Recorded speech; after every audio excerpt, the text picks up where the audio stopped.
Good afternoon, Cross Timbers. Today is Wednesday, November 13th, 2013. This is Texan TV News from the Tarleton State University campus in Stephenville, Texas, and I'm Katy Tonkin.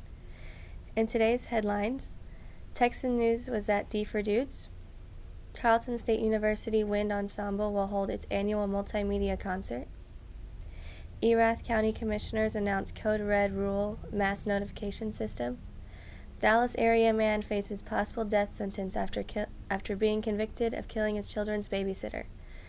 National international news from the AP News Minute.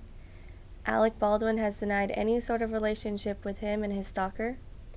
Terry Francona and Clint Hurdle win the Manager of the Year awards, and today's weather. In campus news, the Texan News Service was at Delta Phi Epsilon's D for Dude pageant on Thursday.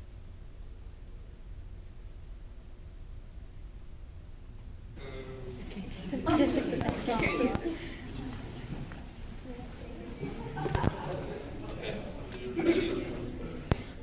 trouble with my alphabet and keep getting you and I mixed up. Are you single, Kelby? Sorry, ladies.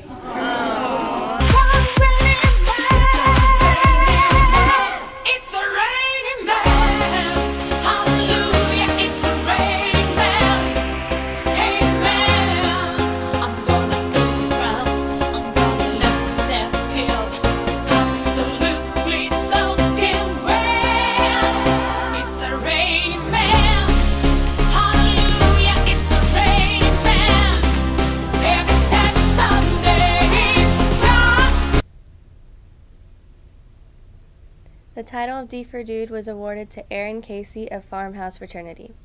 From the Tarleton State University website, the Tarleton State University Wind Ensemble will hold its annual multimedia concert. The concert, Exploration and Tributes, will feature artwork by students from Stephenville's Chamberlain Elementary. The concert will be held on Sunday, November 17th at 3 p.m. in the Clyde H. Wells Fine Arts Center auditorium.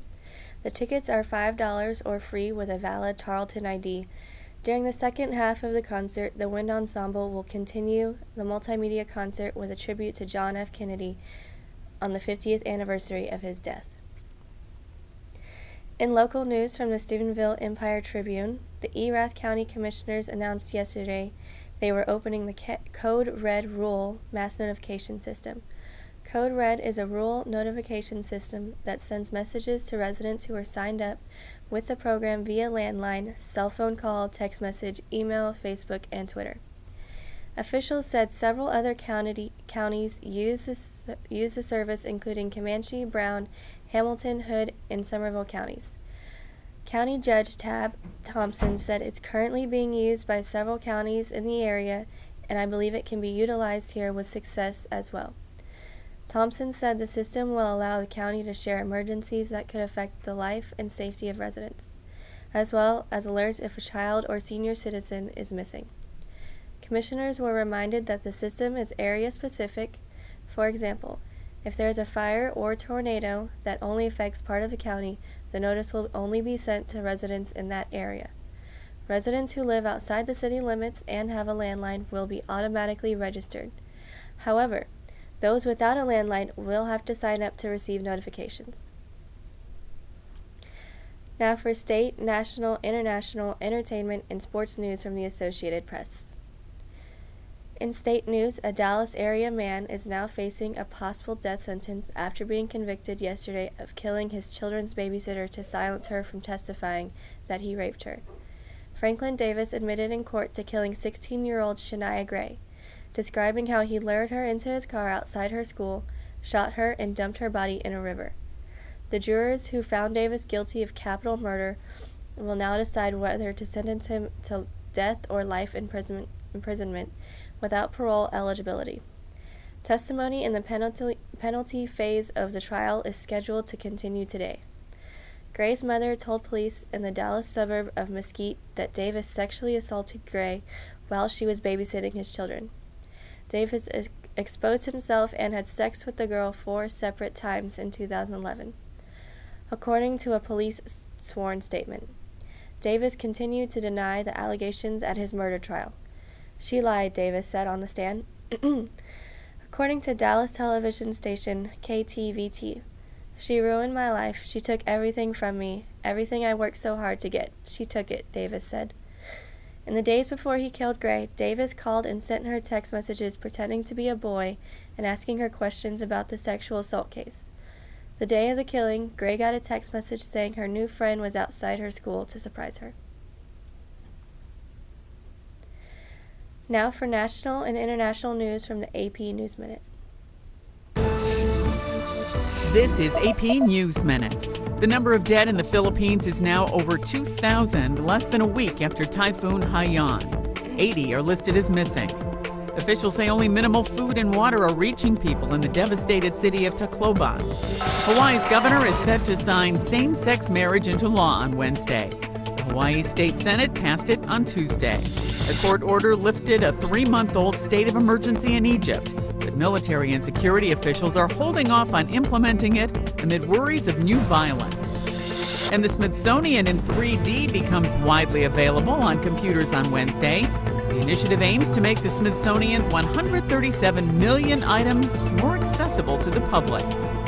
Sandy Kozel, The Associated Press, with AP News Minute.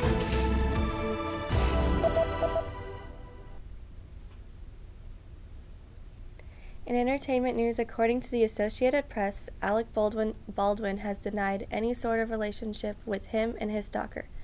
Geneviève Savoie, a small-time Canadian actress, has been charged with stalking Baldwin. Baldwin said it was nightmarish during the morning of testimony. Baldwin and Manhattan's DA office say that it's a case of an acquaintance with a film and TV star turning into harassment. In sports news, Terry Francona of the Cleveland Indians and Clint Hurdle of the Pittsburgh Pirates won the Manager of the Year awards, both for the first time Tuesday, in a close vote by the Baseball Writers Association of America panel. Francona came out over John Farrell of the World Series champion Red Sox, 112 points to 96 for the American League honor. Francona, 54, did not receive any first-place votes in Manager of the Year balloting after 8 successful seasons and 2 championships with Boston, but it only took him 1 year with the Cleveland Indians. During his initial season with the Indians, he directed them to a 24-win improvement and a late surge that produced their first playoff berth in 6 years. Hurdle, 56, was a runaway winner in the National League, selected first on 25 of 30 ballots after taking the Pirates to the playoffs in their first winning season since 1992. Hurdle was chosen second on the other 5 ballots and was the only manager picked on every one. He had 140 points in the 5-3-1 scoring system. Don Mattingly of the National League West champion Los Angeles Dodgers came in second, and Freddie Gonzalez of the NL East champion Atlanta Braves was third. Cy Young Award winners will be announced this evening and MVPs on Thursday. According to the Weather Channel, it will be sunny with a high of 52 and a low of 32 with 0% chance of rain. Texan TV News is a product of the Texan News Service. You can find us on Facebook and Twitter and visit our website at texannews.net for all your latest local, sports, lifestyle, and entertainment. I'm Katy Tonkin from the Tarleton State University campus in Stephenville, Texas.